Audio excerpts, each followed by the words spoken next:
Cambridge IELTS 2 by the University of Cambridge Local Examination Syndicate. Published by Cambridge University Press, 2000. This recording is copyright. Cassette 1, Side 2. Test 2. You will hear a number of different recordings, and you will have to answer questions on what you hear. There will be time for you to read the instructions and questions, and you will have a chance to check your work. All the recordings will be played once only. The test is in 4 sections. Write all your answers in the listening question booklet. At the end of the test, you will be given 10 minutes to transfer your answers to an answer sheet. Now turn to section 1. Section 1. Gavin, a newly arrived student, wants to insure the contents of his apartment. He calls an insurance agent to ask for information. First, you have some time to look at questions 1 to 6.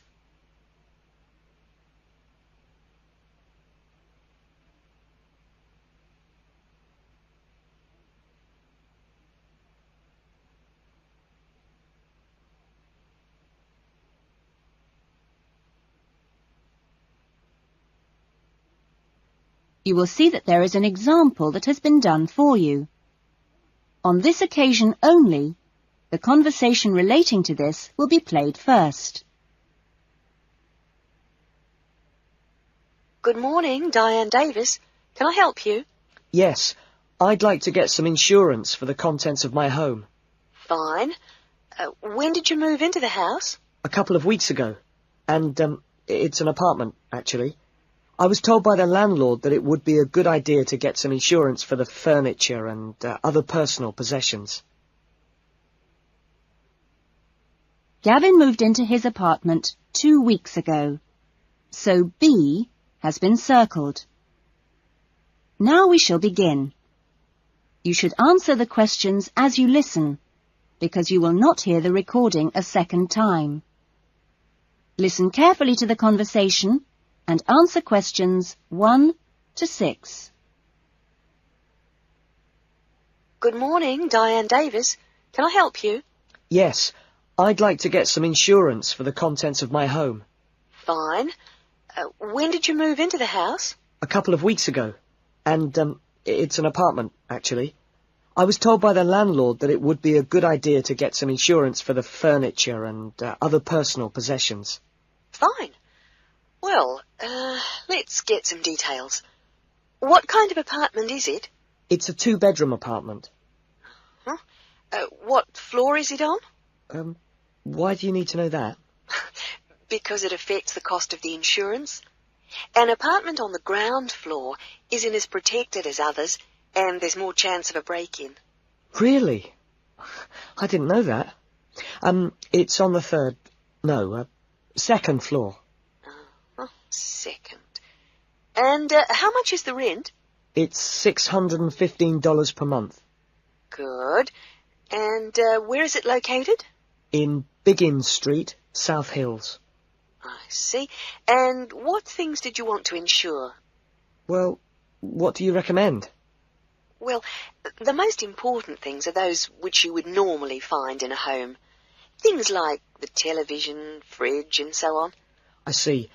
Well, I've got a fridge and a stereo system, which I've just bought from a friend. And how much did you pay for the fridge? $450. 50 or 15? 50. And the stereo system cost $1,150. Have you got a television? Yes, but it's very old and not worth much. Okay.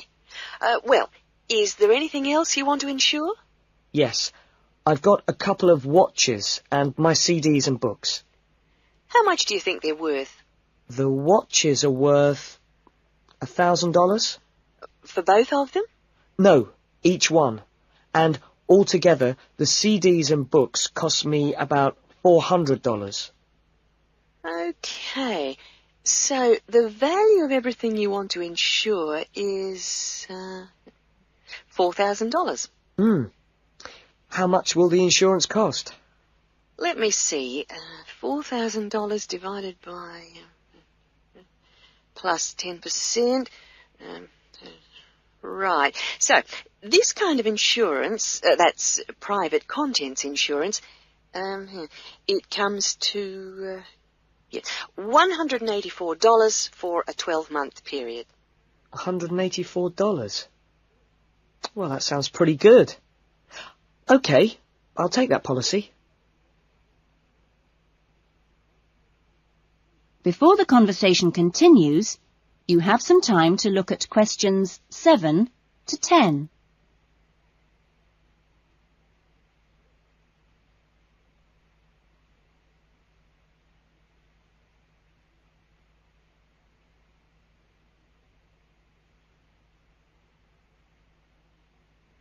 Now listen carefully and answer questions 7 to 10.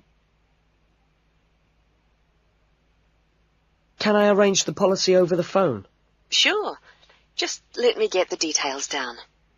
So, that's Mr. Gavin Murray. That's M-U-R-R-A-Y. And the address is? It's 16C Biggins Street, South Hills. Okay. 16C Biggins Street, South Hills? That's right. It's 2 words. South Hills. And your date of birth is? 12th of November, 1980. And your contact number? Home phone number is 9872 4855. Right. And, you're Australian? No, I was born in London, although my mother is from Tasmania. Oh, really? Whereabouts? Hobart. I see. Interesting place. Now, are you working at the moment? No, I'm a full-time student at Sydney University. Right. Good. That is the end of section 1. You will now have half a minute to check your answers.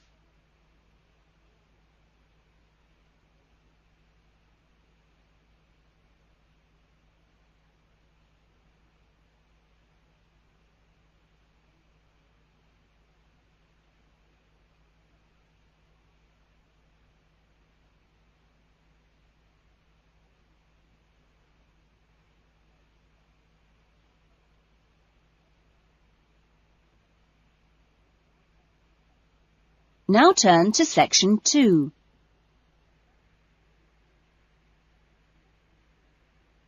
Section 2. You will hear an address by the college president welcoming new students to a residential college. First, you have some time to look at questions 11 to 14.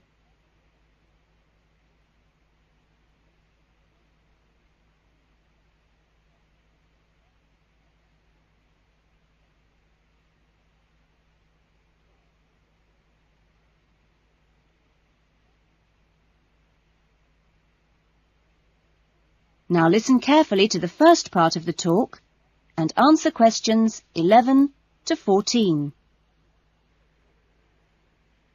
Well, good morning, everyone. It's good to see you all here. Welcome to Smith House. Smith House, as you may or may not know, is one of the oldest residential colleges of the university. As you can see, the building you're in now, which contains this main lounge, the dining room, the recreation room, the kitchen and the offices, was part of the original old house built in the 1840s, to be used by the family of George Smith. That's, of course, how the house and college got their names. The original house was converted into a residential college for the university in 1940, and since then has continued to be added on to and modernised. You'll notice when you receive your room allocation in a few minutes that your room number either begins with the letter N, S or W, like this one here. The first letter refers to the 3 wings of the college, which come away from this main building. Of course, the letters represent the 3 directions, in this case, north, south and west. Each wing has 2 floors, and so the next number you see is either 1 or in this case 2, and this indicates which floor your room is on. The number after that is your individual room number. So it's quite simple to find any room by going to the right wing, then floor, and then room number. Before you hear the rest of the talk, you have some time to look at questions 15 to 20.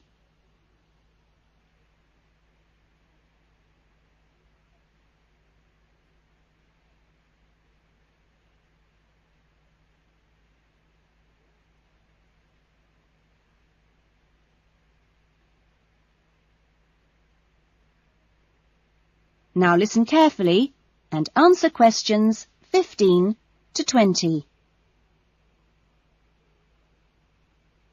You'll also notice, when you receive your orientation pack shortly, that there are 2 keys. One is the key to your room, and only you have that key, and the other is a key to the front door, which you've just come through here from the street. This door is closed and locked at 8 p.m. every night, and opened again at 7 a.m. You'll need your key if you're coming back to the college between those times. We ask all students to always enter and leave the college through the front door. You'll notice at the end of each corridor that there is another door, but these are fire doors and are kept locked from the outside. They should only be opened from the inside in case of emergency. In your fees, you've paid a laundry fee, which covers the cleaning of bed linen and towels. All bed linen and towels are clearly embossed with the name Smith House, so it's easily identifiable. If you want your other laundry to be done by the college, this can be arranged for a small extra fee. There are only a few rules here at Smith House, and we have these rules so that we can all live comfortably together. The most important rule is that there must be no noise after 9 p.m. There is also no smoking in the rooms or anywhere inside the college, but smoking is permitted on the balconies. All meals are served in the dining room. Meal times are listed in your orientation pack. Please read these carefully, as meal times cannot be changed, and if you arrive late, I'm sorry to say, you'll just go hungry. If you're unsure about things, each floor has an elected floor senior, who is usually a student in their 3rd or 4th year of study, who's been at Smith House for a while. The floor seniors will introduce themselves later today and answer any questions you have. But for now, I'm going to hand you over to Marnie, who is going to give you the orientation packs and keys. Thanks, Marnie. That is the end of section 2. You will now have half a minute to check your answers.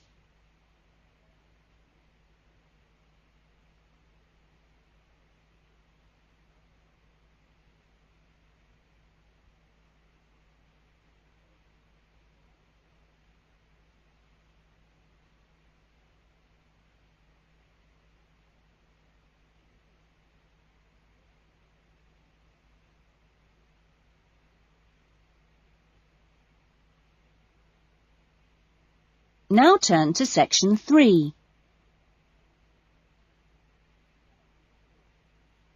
Section 3. You will hear a conversation between 2 students, Lynn and Robin, who are discussing an assignment. First, you have some time to look at questions 21 to 30.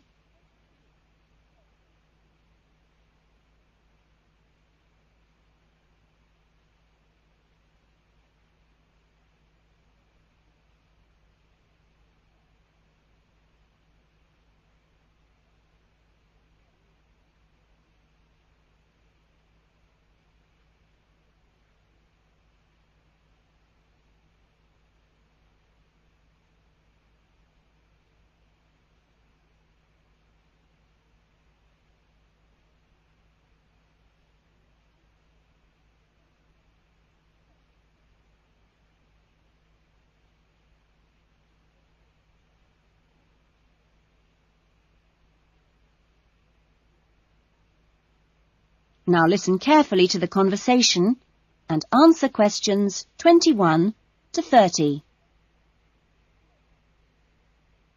That essay we have to write, the one on how children learn through the media, how are you planning to write it? Well, I've given it some thought, and I think that the best way to approach it is to divide the essay into two parts. First of all, we'd have to look at some examples of each type of media. Yes, what they are. Then we could describe how we can use each medium so that children can learn something from each one. Exactly. Maybe we could draw up a table and look at examples of each medium in turn. Let's see. The different forms of media would be the print media. Here you'd have things like books and newspapers, that sort of thing. And included in these are the pictorial forms of print media, like maps. Yes, maps are really just formal pictures, aren't they? And then there are what we call the audio forms of media, where children can listen. CDs and radios are probably the best examples because a lot of children have access to these, especially radios. And this would lead into the audio-visual media, which can be seen as well as heard. Film, television, and we mustn't forget videos. Yes, but there's a final category as well. Computers that make up the so-called electronic media. In the United Kingdom and Australia, they say that 1 in 3 families has a computer now. Yes, I believe it. Well, that's a good list to start with. We're really getting somewhere with this essay now. So let's move on to when each type of medium could be used. I guess we could start by trying to identify the best situation for each type of media. What do you mean? I'm talking about whether each medium should be used with different size groups. For example, we could look at pictures and ask whether they're more useful for an individual child, a few children together, or a full class. In this case, I'd say pictures are best with individual children because they give them an opportunity to let their imaginations run wild. Yes, I see. Let's take tapes next. Although tapes look ideal for individual children, I feel they're best suited to small group work. This way, children don't feel isolated because they can get help from their friends. Computers are the same. I think they're better with small numbers of children, and they're hardly ever useful with a whole class. Videos, however, are ideal for use with everyone present in the class, especially when children have individual activity sheets to help them focus their minds on what's in the video. And what about books? What would you recommend for them? Books are ideal for children to use by themselves. I know they're used with groups in schools, but I wouldn't recommend it. Other pictorial media like maps, though, are different. I'd always plan group work around those. Give the children a chance to interact and to share ideas. I agree. Teachers often just leave maps on the wall for children to look at when they have some free time. But kids really enjoy using them for problem solving. Yes. Different people have different ideas, I suppose. Yeah, and different teachers recommend different tools for different age groups. That is the end of section 3. You will now have half a minute to check your answers.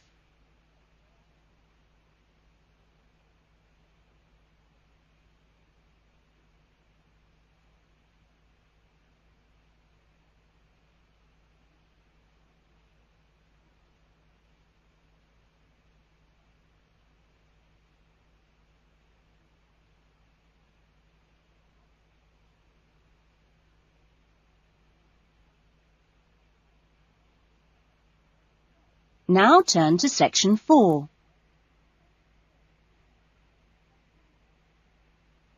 Section 4. You will hear a lecturer talking to a group of students at the beginning of a course in rural development. First, you have some time to look at questions 31 to 40.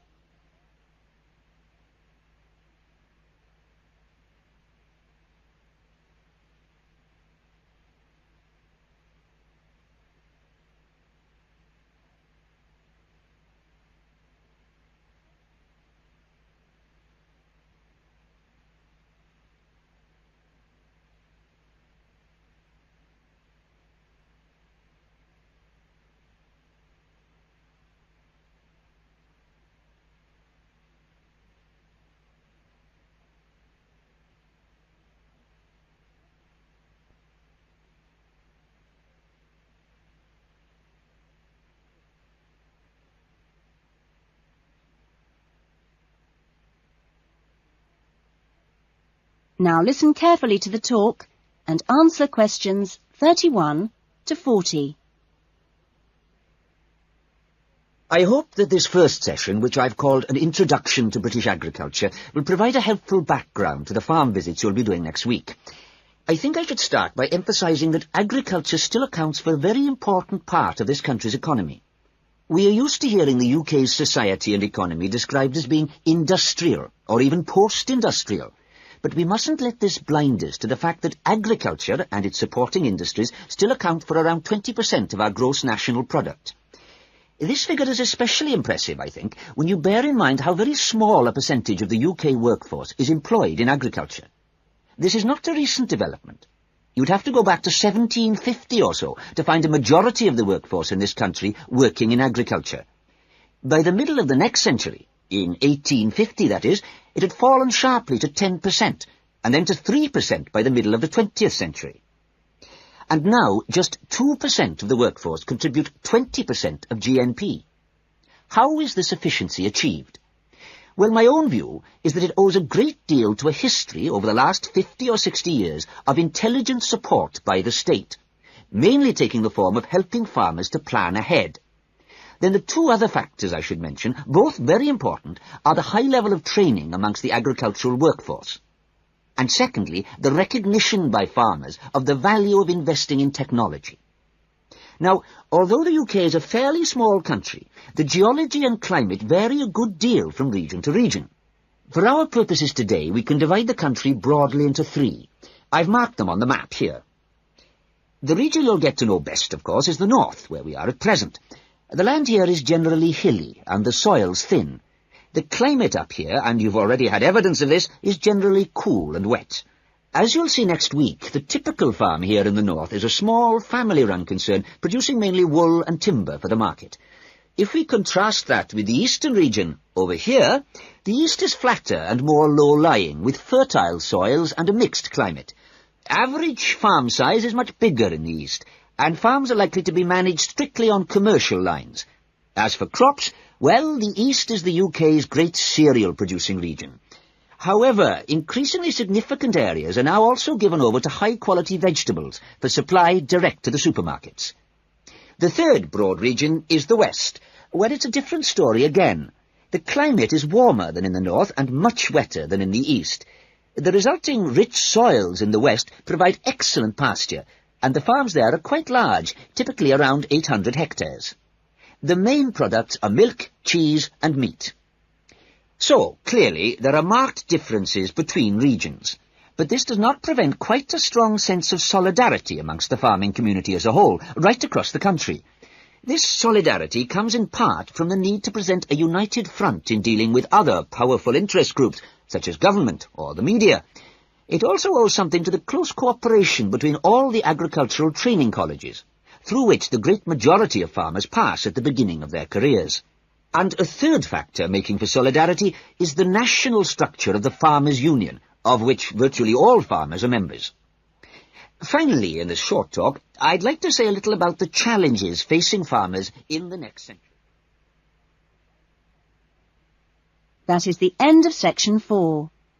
You will now have half a minute to check your answers.